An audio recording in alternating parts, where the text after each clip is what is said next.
Hi guys. So this is going to be my second Q&A video, and I'm planning on doing another one after Breyerfest. So if you have other questions for me that I didn't get in this video, go ahead and you can comment them below or send them to me on Instagram or whatever, and I will add them to that video after Breyerfest. A lot of the questions that I got for this video were about commissions and commissions for custom models and when can we get them, how much do they cost, stuff like that. And I want to say that all of that stuff is on my website, which I will put the link in the description. And so most of that stuff is already answered. Commissions, I don't know exactly when I will open for commissions again. I looked at taking on maybe 2 or 3 in December while I'm on winter break, and depending on how like my internships and stuff go for next summer, I may take on 5 a month for next summer. So the good news is that my internship only has to be 4 weeks long. I haven't figured out what I'm going to do yet, but that's okay. Got time to figure that out. So that means I'll still have at least 2, maybe 3 months of commissions next summer. I'm not taking on as many as I did this summer because I've been kind of overwhelmed with the number that I took on. I'm doing 8 per month at this point, and that's not unreasonable for me. I can do 8 per month, but the problem is that's the max number I can do per month. I'm not getting any sales pieces. I'm not getting any of horses for myself to do, and that's kind of made it not as much fun for me. So I know that there are a lot of people that want commissions, but that's kind of what I have to do so that I can still make it fun for me. I've have probably 12 or 15 artist resins that I'm going to keep that have been sitting on my shelf for a year, maybe longer. I have a Catalina resin that I want to paint to look like my horse, and I checked and she's been sitting on that shelf for 2 years now with having plans and everything, and I just haven't had time to get to her because I've been working on everybody else's horses. I do want to say too, and I think I posted this on my website, but I don't remember. The prices for next year are going to go up. My lowest price is going to be $100. That includes traditionals will be any solid color, any markings. It's basically all the same stuff as before. I'm just bumping up all the prices. Again, so many people want them, and I end up with so many people that I have ended up having problems with. And basically, my rules for commissions are that you have to put at least half of your total payment, so half of whatever we agreed on, down before I will even book you for a slot. And I do that because that kind of eliminates most of the tire kickers, the people that just aren't going to pay at all. But that hasn't helped a couple of the people. Like, I had to bug, I think, 2 people this summer because it got halfway through the month and I still didn't have the body for their horse. And that makes it really difficult for me to stay on track with my commissions. So, and if I don't stay on track, then it pushes off everybody else's commissions through the rest of the summer. And I did build in just a little bit of leeway, but I can't have them all building up. I think I've ended up with 10 horses this month instead of 8, but the good news is that a couple of them, there's a little more leeway on, just because I've done commissions for the other people before, and there's not any big rush on a couple of them either. Again, I think that's it that's new about the commissions and stuff. Raising prices. Definitely will have some commissions next summer. I haven't decided about December yet. Oh, and you can sign up for the newsletter. Basically, if you can just send me your email and tell me that that's what you want to do, I will send out emails anytime I have new commission slots and or commission slots available or whatever, and then you're the first people to be notified. I post it, I send out the newsletter at least a week before I post it anywhere else. So there's, plenty of time to figure everything out before I tell everyone. Okay, next thing I want to talk about is Breyerfest. Breyerfest is in 15 days from now, so that's exciting. Probably 14 by the time I get this posted, but that's okay. So Breyerfest, I'm going, my Breyerfest plans, I'm going to drive there Thursday, and I'm going to do some Clarion shopping on Thursday night. And then all day Friday, I'm going to do the open show. I'm going to post a collection tour later, and because my collection is so big, I'm not actually going to sit here and point out every single horse, but I am going to point out the 50-some that I'm taking to the open show. I think there's 50, and then I have 5 or 6 others that have to go, that I'm dropping off to other people. Saturday, I'm basically not a whole lot going on Saturday. I'm just kind of wandering around the park, shopping, meeting horses, whatever I feel like I want to do. I am going to do, at this point, I'm going to do the costume contest. Let's see, I don't think my costume's gotten here yet, but I'm not going to tell you what it is yet, but I will post pictures. Sunday is pretty much the same as Saturday. I really want to watch the horse ball one morning just because I've seen that on TV and it's really cool. And then I also really want to meet Harley's Classic O. I've been following him for multiple years now, and I think he's really pretty. I think Simba's really pretty too. I think he's a lot prettier than his model is. His model, to me, doesn't represent him very well. So, I also want to say that for any of you that are coming early to Breyerfest, I'm competing in a horse show at the Kentucky Horse Park the weekend before Breyerfest, and I think it's the weekend of the 10th, 11th, and 12th. But I'm going to be doing the Champagne Run horse trials, and that will be Saturday and Sunday. Saturday I do my dressage and show jumping, and Sunday I do cross country. This is going to be my second horse trial, and probably the 4th or 5th time I've done dressage. So if any of you happen to come early and you want to come watch, you should come watch that because it's fun. And then there's cross country going on, I think all 3 days.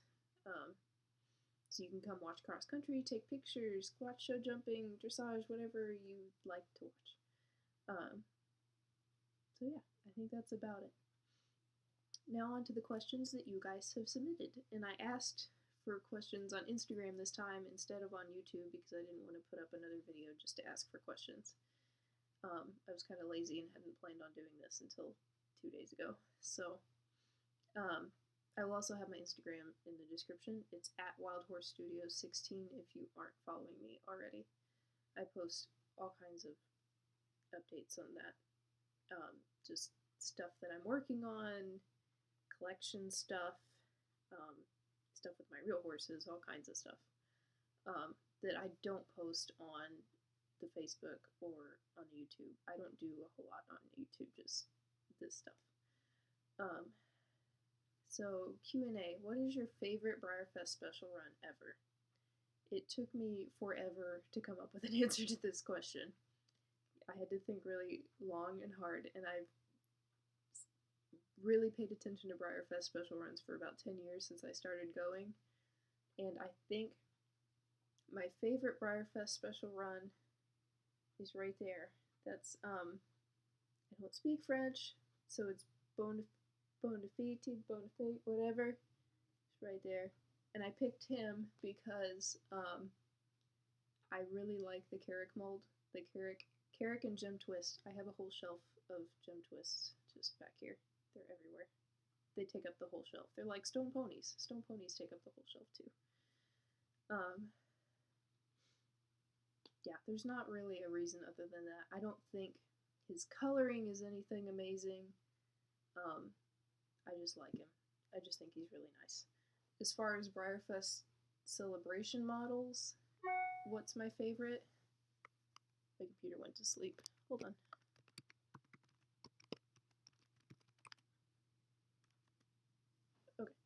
As far as Breyerfest special runs, what's my favorite?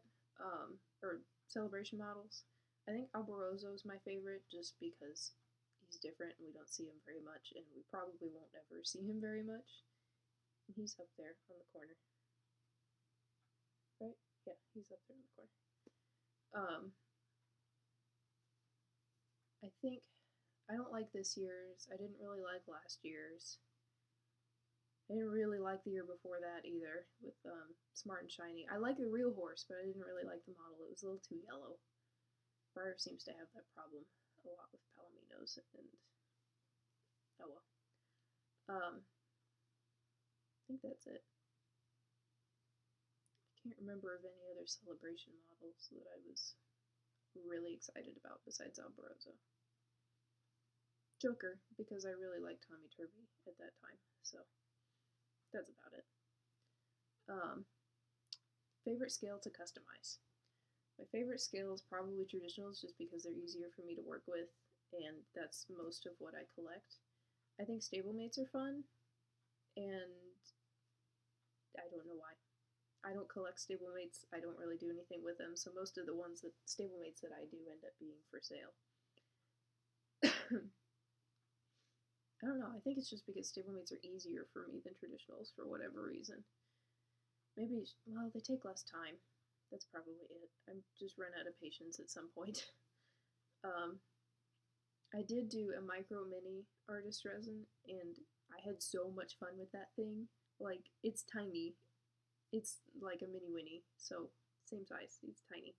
And I had so much fun with that thing that I seriously want to get a couple of them just for me to keep, just to paint them and keep them just because it was fun. I thought he was going to be more of a struggle than he was, but it was really easy. But why is your collection goals?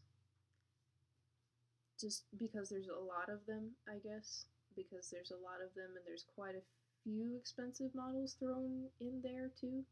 There's not a ton of them. Like I don't have any raffle models. I don't have any one of a kinds. I do have some that are really limited. I have one prize model. I have the youth live show benefit prize model from this year, the glossy Amelia, but that's it. I mean, I have a couple of rare ones sticking in here, but they're mostly just special runs and a handful of regular runs, and yeah. That would be my guess. I don't know. You should ask the people that set its goals. That's a better question. How do you cut apart briars? Basically, I'm going to use my Memoir. Basically, what I do is I take the Dremel that I have, and I use, like, for if I'm going to cut his neck, I just did a moire, that's why I'm using him. If I'm going to cut his neck right here, I would use like a drill bit instead of the actual cutting tool, just because the cutting tool ends up making a mess when you have to cut through something that's so big. But if I need to cut his leg, I would use the cutting tool, and it's the little circular piece. But the drill piece is very tiny. It's very tiny and very pointy, and I've actually ended up, the cutting tool is more dangerous for me just because I end up poking myself with it. The drill bit doesn't do that to me. But I use that just because it makes a cleaner cut. It doesn't drill plastic everywhere like the cutting tool does. And then I think I can find a picture of it or take a picture of it. I need to get some new ones, honestly. What models are you looking for at Breyerfest? A lot. I'm looking for a lot of models at Breyerfest. I got really excited because the section reserved model for this year is a glossy Totalis, and I also Conga Totalis over here, so I kind of need one. Knowing my luck, I would probably end up with the glossy Picasso, and then I'd want to trade him, but that's how life works for me. I end up with a different model that's just as nice, and that's still not the one that I wanted. But let's see, I'm looking. He's nice, but he's probably one that I won't end up with. I'm looking for Cafe au lait, which is the dun Carrick. I'm looking for a glossy Carrick, just the normal Palomino, just in gloss. I have the matte one. I'm looking for, let's see, who's another? Oh, newsworthies of just various colors. I have 6, I think, over there on my shelf, and I'm looking to kind of add to that conga. I'm looking for a whole bunch of different Smart Chickolinas, Gem Twist Customs, Stone Pony bodies, or Gem Twist bodies too. I think I'm looking for Moon Warrior on the Nakota mold. I really like the diorama prize model for this year because I have a lot of Henrys. I love fjords. I think fjords are adorable. I would like to have one at some point, a real one. But he's one I don't think I'll end up with either. I'm doing the diorama contest, but I just kind of am throwing it together this year. I didn't go much into planning or anything. Let's see. Best deal you ever snatched up. A little fjord on the end right here is probably the best deal ever. I love him to bits, and he shows incredibly well. He is the World Equestrian Games fjord, where there's only 18 made of him, and I bought him at the World Equestrian Games that year. I paid $20 for him. Yeah, $20. I went back and checked. And there are only 18 made, and now on eBay he sells for anywhere from $500 and up. He's not going anywhere though. He's staying right here. I have, I think, 3 or 4 others from the World Equestrian Games too, but he's my favorite, so I picked him. Best brand of primer. I don't think, it kind of depends on what you're doing, honestly. Because I've gone through 3 or 4 different kinds of primer, and like, I'll go through 3 cans of it and it'll be great, and then the 4th can will just make a mess of every horse that it touches. So I think I use Krylon. I'm pretty sure I do. I know there's some people that don't use primer, but if you don't use primer, then your paint peels off, and that's not very helpful. That's about it. It's more about getting the horse prepped and looking nice than it is about the primer. The primer just makes the paint stick better and stay, so it doesn't come off. Primer also helps you to kind of see what you need to fix on your model too. It makes all of the little tiny flaws that you normally wouldn't see stand out much more. Like, I had one that I thought he looked okay, and then I primed him. Not even close. Not even close to being ready. Yeah, I'm pretty sure I use Krylon. And I've only used one other brand besides that one, and the other brand was awful. So to me, that's the best brand because that's all I've used. And then I had somebody ask me about my rainbow unicorn, so I'm sharing him. He asked me for more pictures and stuff of him. I'm not selling him or anything. They probably just thought he was cool, and I like him. I got him from Stone for like $150 or something. They did 2 of them. This one has the brighter colors though. The other one didn't have very bright colors. And then I'm sorry that this kind of looks like it's being filmed from, I don't know, from inside of a Breyer horse. I don't know. It looks like everything's kind of funny. It's not very high def. That's because I'm filming it on my laptop because I can't find my camera. So I'm going to go look for it after this so that way I can use it for the collection tour video because it will come out much better. So I think that's it. I'm pretty sure there weren't any more questions. Let me check. No more questions. So I guess that's it for now. So thank you for watching. Let me know what your Breyerfest plans are. If you have anything fun and exciting that you think I should know about. I think my plan right now is I'm going to wear my blue Breyer shirt at the open show. It sparkles and it has a Breyer on it. Wear my Wild Horse Studios shirt. Saturday, it's white and it's got a horse on it. It says Wild Horse Studios Customs by Audrey Dixon. And then Sunday, I'm probably going to wear my orange and gray striped shirt, and it's got a horse on it too. So, in case you're looking for me, that's about it. So, if you have any questions for the next the next Q&A video that I'm going to do after Breyerfest, comment them below. All of my commission info is on my website, and you can follow me on Instagram or Facebook, and I will put all the links for everything down in the description. So I think that's it. Bye, guys.